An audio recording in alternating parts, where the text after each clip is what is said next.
Good evening to everyone, welcome to vision MPTET 2020। बात की जा रही है आपके ईवीएस की, और ये हमारे ईवीएस को लेकर के लास्ट पार्ट होगा जो आपकी क्लास 7th से है। ओके, जो बचा हुआ पार्ट है इसमें हम कवर कर लेंगे जो आपके टॉपिक बचे हुए हैं।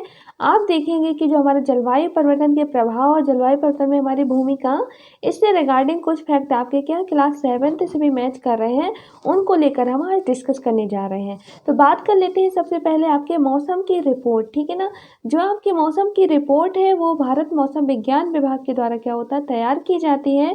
और इसका जो हेड क्वार्टर होता है, मुख्यालय होता है, वो आपका दिल्ली होता है। ओके, बात की जाती है नेक्स्ट है आपका वर्षा को वर्षा मापी नामक यंत्र से मापा जाता है। ठीक है ना, अब हम बात करेंगे मौसम की।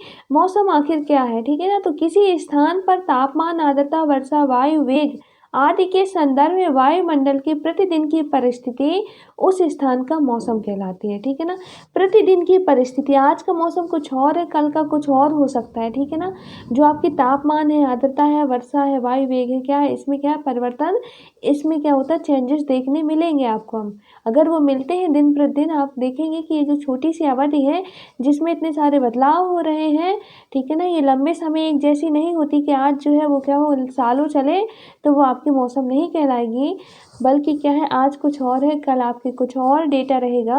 तो ये आपका क्या है, ये मौसम के अंतर्गत क्या होता है, काउंट होता है। बात की जाती है किसी स्थान का मौसम क्या होता है, दिन प्रतिदिन और क्या है सप्ताह दर सप्ताह क्या होता है, परिवर्तित होता रहता है। अर्थात आपको सीधे याद रखना है कि जो मौसम होता है वो क्या होती है, बहुत ही छोटी अवधि होती है, जो क्या होती है दिन प्रतिदिन, और दर सप्ताह क्या होती है आपकी अवधि हो सकती है। ठीक है ना, इससे ज़्यादा नहीं होगी। बात की जाती है जो मौसम में है जो परिवर्तन हो रहे हैं वो किसके कारण हो रहे हैं, वो होते हैं आपके सूर्य के कारण होते हैं। अतः सूर्य ऊर्जा का प्राथमिक स्रोत माना जाता है। ठीक है ना, सूर्य के कारण क्या होते हैं, ये चेंजेस आपको देखने मिलते हैं। ठीक है ना, इसमें क्या होता, इससे भी मोस्ट इम्पोर्टेंट जो फैक्टर होता है, ठीक है ना, वो ये है कि सूर्य की वजह से क्या होता है, तापमान, और तापमान बहुत ही ज़्यादा क्या होता है, प्रभावकारी होता है आपकी परिस्थितियों को चेंज करने में। ठीक है ना, जो मौसम की क्या परिस्थितियाँ चेंज हो रही हैं वो तापमान पर क्या होता है, बहुत ही ज़्यादा क्या होता है, प्रभावकारी होता है। ठीक है ना, तो बात की जाती है जो सूर्य है वो ऊर्जा का प्राथमिक स्रोत है जो मौसम में क्या परिवर्तन लाता है। तो आपको ये याद रखना है, क्वेश्चन यहाँ से आता है, ऊर्जा का प्राथमिक स्रोत, ऊर्जा का चरम स्रोत, तो आपको याद रखना है वो सूर्य है और कोई नहीं है। ठीक है ना, बात की जाती है इसी में नेक्स्ट जलवायु को लेकर के, तो आप देखेंगे किसी स्थान के मौसम की जो लंबी अवधि होती है, ठीक है ना, जो क्या होती है लंबी अवधि होती है, वो आपकी क्या होती है, जलवायु कहलाती है। आप कह सकते हैं जो मौसम का पैटर्न होता है, ठीक है ना, उस स्थान की जलवायु कहलाता है। एक लंबा पैटर्न चलेगा, ठीक है ना, मतलब कि कई सालों बाद क्या होगा, फिर रिपीट होगा वो, ठीक है ना, तो वो आपका जलवायु कहलाता है। भारत की अगर उत्तर पूर्व की बात की जाते हैं, ठीक है ना, तो उत्तर पूर्व से आप सभी परिचित हैं। ठीक है ना, ये जो आपका क्या होता है, ये जो पूर्वोत्तर राज्य होते हैं, ठीक है ना, तो यहाँ पर क्या होता है, आप देखते हैं यहाँ जो जलवायु होती है वो कैसी होती है, आर्द्र होती है। ठीक है ना, क्यों होती है आर्द्र, क्योंकि यहाँ पर क्या होती है, जो वर्ष भर क्या होती है, अधिकांश भाग में क्या होती है, वर्षा होती है। जैसा कि आपने मासिन राम का नाम तो सुना ही है, जो आपकी मेघालय राज्य में है। ठीक है ना, मासिन राम, ओके, मासिन राम में सबसे ज़्यादा क्या होती है, वर्षा होती है। ठीक है ना, बात की जाती है मरुस्थलीय क्षेत्र की, तो मरुस्थलीय क्षेत्र में क्या होता है, जो जलवायु होती है वो गर्म एंड शुष्क होती है। ठीक है ना, कैसी होगी, गर्म होती है, रेगिस्तानी पूरा इलाका होता है, शुष्क होती है क्योंकि बारिश नहीं होती है यहाँ पर। और आप अगर बात की जाती है आपसे कि जो भारत की देश की जो जलवायु होती है वो क्या होती है, मानसूनी जलवायु होती है। कैसी होती है, उष्णकटिबंधीय मानसूनी भी आप इसको कह सकते हैं। ठीक है ना, अब हम बात करते हैं आपकी जेट धाराएं, जो थोड़ा सा इंपॉर्टेंट है। जेट धाराओं से क्वेश्चन यहाँ से बनता है, ये जो होते हैं आपकी जेट धाराएं लगभग 27 से 30 डिग्री उत्तर अक्षांशों के बीच स्थित होती है। ठीक है ना, आपको उत्तर दक्षिण अगर दे देता है तो वहाँ पे आपका उत्तर दक्षिण नहीं होगा, ये आपके जितने भी उत्तरी अक्षांश है आप देखेंगे नॉर्थ की ओर, ये आपके उत्तरी अक्षांश 27 से क्या होता है 30 डिग्री के बीच में होते हैं। ठीक है ना, नॉर्थ आपको साउथ में नहीं जाना है। ठीक है ना, ये याद रखना है बस। तो ये आपके उत्तरी अक्षांशों के बीच स्थित होती है, इसलिए क्या बोलते हैं इनको, उपोष्णकटिबंधीय पश्चिमी जेट धाराएं कहा जाता है।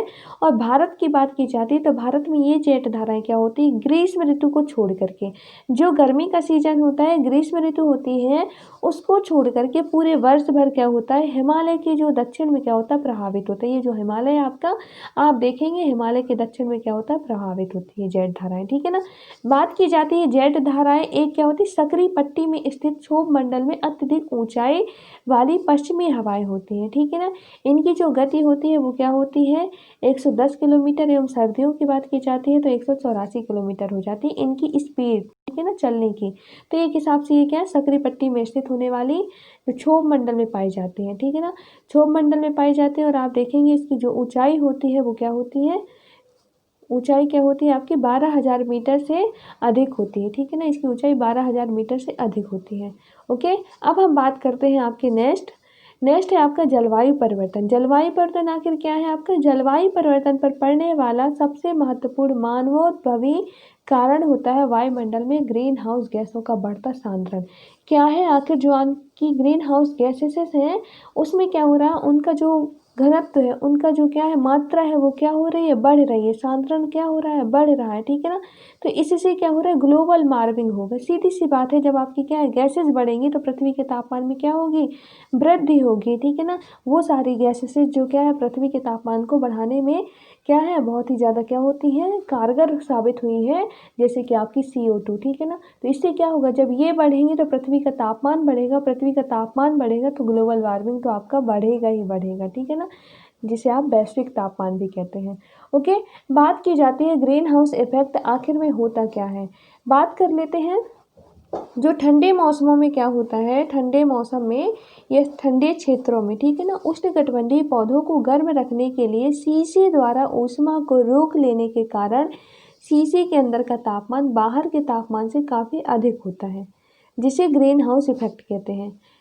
बात की जाती है जो आपके ठंडे इलाके होते हैं, आपने देखा होगा, अगर बात की जाती है गोलार्ध की तो आप देखेंगे यहाँ पर हमारा भूमध्य रेखा है, भूमध्य रेखा से कुछ डिग्री जो सूर्य की किरणें होती है वो सीधी पहुँचती हैं, लेकिन क्या होता है जैसे ही तिरछी होती जाएंगी यहाँ पर क्या सूरज की रोशनी कम पड़ेगी, और यहाँ पर जो ठंडे इलाके हैं आपके, ठीक है ना, यहाँ पर आप देखेंगे कि यहाँ पर क्या होता है, अब यहाँ पर गर्मी चाहिए, यहाँ पर जो वनस्पति होती है वो क्या होती है, उष्णकटिबंधीय होती है, यानी कि किस तरीके की होती है, ठंडे प्रदेशों वाली वनस्पति होती है। अब इनको गर्म रखने के लिए हम क्या कर रहे हैं, शीशे द्वारा ऊष्मा को रोक लेने के कारण हम क्या कर रहे हैं, एक घर बना रहे हैं, वो भी कांच का घर है ये, और इसमें हम क्या कर रहे हैं, इसमें पौधे उगा रहे हैं, ठीक है ना, पौधे उगा रहे हैं हम इसमें हम करेंगे क्या, इसमें जब सूर्य की जो रोशनी है, सूर्य की जो किरणें हैं वो आ रही हैं लेकिन वापस नहीं जा पाती है, ठीक है ना, तो इसका जो टेम्परेचर होता है वो क्या होता है, बढ़ जाता है, ठीक है ना।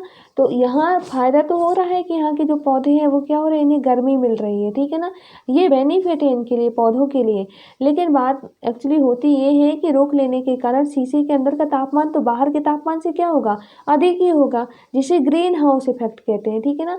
तापमान बढ़ा, अंदर आपका ज़्यादा है, बाहर आपका कम है, टेम्परेचर पौधों के लिए बहुत ही ज़्यादा क्या है, फ़ायदेमंद है, लेकिन इससे क्या है, नुकसान बहुत ज़्यादा है, ठीक है ना। इसलिए क्या है, ये जो इस तरीके की जो प्रोसेस है वो आपकी ग्रीन हाउस गैस कहलाती है, ग्रीन हाउस इफेक्ट कहलाता है, सभी अच्छे से परिचित होंगे। मोस्टली क्वेश्चन बनता है आपके कि ग्रीन हाउस गैसेस हैं कौन कौन सी, तो इसमें से आपकी है CO2 है, CFC है, क्लोरोफ्लोरोकार्बन जिसे आप कहते हैं, मीथेन और नाइट्रस ऑक्साइड है, ठीक है ना, जो आपकी N2O और आपका ओजोन है, ठीक है ना, O3 जिसे आप कहते हैं, और आपकी जल वाष्प है, ठीक है ना। इसके साथ ही हमें याद रखना है आपकी जलवायु परिवर्तन से आगे कि वायुमंडल में उपस्थित ग्रीन हाउस गैसेस में ही सबसे अधिक जो सांद्रण होता है, ये याद रखना है, जो घनत्व है वो आपके CO2 का होता है, ठीक है ना। किसका होता है, CO2 का होता है। और CO2 का जो उत्सर्जन होता है, कहाँ से आती है आपकी CO2, तो मुख्यतः जितने भी आपके जीवाश्मी ईंधन होते हैं, ठीक है ना, जैसे कि आपके तेल की फैक्ट्रियाँ होती हैं, गैसेस वगैरह होती हैं, आपके घर में जो भी मतलब क्या है गैसेस निकलती हैं, ठीक है ना, कोयला वगैरह, इनका दहन कर रहे हैं आप, ठीक है ना, तो इनसे क्या होता है, आपके CO2 की जो मात्रा होती है उनसे क्या होता है, CO2 का उत्सर्जन हो रहा है, ठीक है ना। तो ग्रीन हाउस गैसेस के उत्सर्जन को कम करने के लिए कुछ प्रयास भी किए गए हैं, जैसे कि आपका क्योटो प्रोटोकॉल 1997 में, और अगर ये प्रभावी पूछा कि प्रभावी कब हुआ, तो ये आपका 2005 में प्रभावी हुआ। और वायुमंडल में जो विद्यमान है आपकी CO2 में वृद्धि से क्या होता है, वायुमंडल में ऊष्मा की वृद्धि होगी। सीधी सी बात है, जब हमारी गैसेस बढ़ेंगी तो हमारे क्या होगी, वायुमंडल में ऊष्मा की क्या होगी, वृद्धि होगी। इस प्रकार के कारणों द्वारा क्या होगा, वैश्विक ऊष्मीकरण जिसे आप ग्लोबल वार्मिंग कहते हैं, इसकी स्थिति उत्पन्न हो रही है, ठीक है ना। गैसेस क्या होंगे आपके ग्रीन हाउस गैसेस के कारण ही क्या हो रही है, पृथ्वी के जो टेम्परेचर में वृद्धि हो रही है, और ये जो वृद्धि है वो आपकी क्या कहलाती है, ग्लोबल वार्मिंग कहलाती है। इस तरीके के आपके क्या है, ये आपका ग्रीन हाउस गैसेस हो गई है। अब बात करेंगे जो ओला है, वो ओला क्या है, आपका द्रव है, ठोस है, लचीला है, गैसीय। तो आप सभी को पता है वो ठोस होता है, ठीक है ना। वो किस अवस्था में होता है, ठोस अवस्था में होता है। बात की जाती है पश्चिमोत्तर भारत में चक्रवाती वर्षा किस ऋतु में होती है, तो वो आपकी होती है शीत ऋतु में होती है, ठीक है ना। हमने अभी बात की थी आपकी, ठीक है ना, जब हमने चक्रवाती वर्षा पढ़ी है लास्ट वीडियो में, तो इसमें क्या है, शीत ऋतु में वर्षा होती है। बात की जाती है इसी में नेक्स्ट क्वेश्चन है कि जल के वाष्प में बदलने की क्रिया क्या कहलाती है। तो जल के जब वाष्प में बदलता है, वो प्रोसेस हमने क्या बोला है, उसको वाष्पीकरण कहते हैं, ठीक है ना, वाष्पीकरण कहते हैं। ये वाष्पीकरण ही है आपका। बात की जाती है कि जल वाष्प के पुनः द्रव और ठोस में बदलने को क्या कहते हैं। जो जल वाष्प है, जो आपके गैसीय रूप में रहता है, पुनः उसको क्या है, द्रव या ठोस में बदलना है, तो ये क्रिया क्या कहलाएगी, वो आपकी संघनन कहलाएगी। वर्षा को मापने का यंत्र पूछा जाता है, तो वो वर्षा मापी यंत्र होता है। संसार का सबसे बड़ा महासागर है, ये आप याद रख सकते हैं, प्रशांत महासागर है। और हमारे पृथ्वी के कितने प्रतिशत भाग पर क्या होता है, जल है, तो आपके 71% भाग पर है, ठीक है ना। तो पृथ्वी के गोलार्ध में जल भाग अधिक है, किस गोलार्ध में, तो आपका दक्षिणी गोलार्ध में जो है आपका जल भाग अधिक है। बात की जाती है संसार का सबसे बड़ा जो गर्त है, वो आपका है कौन सा ट्रेंच है, मैरियाना ट्रेंच है, ठीक है ना। आप यहाँ लिख सकते हैं मैरियाना ट्रेंच, ठीक है ना, सभी को पता है वैसे ये, ठीक, मैरियाना। और ये आपका दक्षिणी है, ठीक है ना, ये आपका क्या है, दक्षिणी गोलार्ध, ठीक है ना। आपने देखा कि उत्तरी गोलार्ध में क्या है, मैक्सिमम क्या है, आपके महाद्वीप वगैरह आ जाते हैं, ठीक है ना, आपके बहुत सारी कंट्रीज आ जाती है। लेकिन क्या होती है, साउथ गोलार्ध की बात की जाती है, तो यहाँ पर क्या है, कंपेयर टू आपके नॉर्थ गोलार्ध के, यहाँ पर ज़्यादा जल है, ठीक है ना। इस तरीके से आपके क्वेश्चंस भी कवर हो गए हैं और हमारा ये क्या है, टॉपिक पूरा कवर हो चुका है। अब हम बात करेंगे नेक्स्ट वीडियो में। Thank you to all.